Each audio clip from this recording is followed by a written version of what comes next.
तर नागपूरच्या स्वर्गीय गुलाबपुरी यांचा गणपती आणि देखावा नेहमीच वादग्रस्त ठरलाय।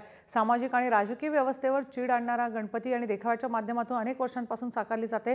त्यांचा मुलगा चंद्रशेखर पुरीने ही परंपरा कायम राखली आहे। शेतकऱ्यांच्या रूपातला गणपती आणि पंतप्रधान मोदी त्याच्याकडे आशीर्वाद मागत असा देखावा साकारण्यात आला। याचा आढावा घेतला आमचे प्रतिनिधी विजय दिघे यांनी।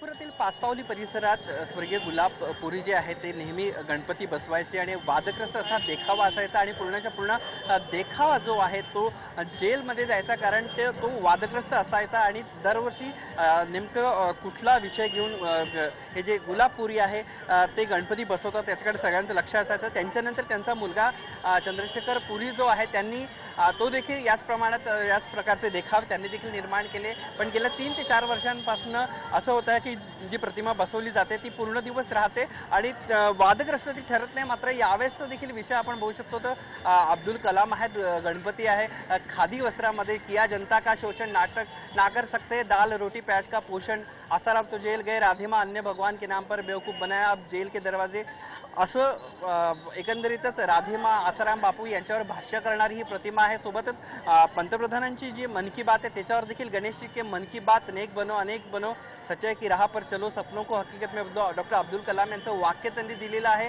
और समोर पंतप्रधान नरेंद्र मोदी यांची प्रतिमा देखील आहे आणि खाली त्यावर लिहिलेलं आहे की मुझे सही राह दिखाओ की मैं अच्छे दिन लाऊं।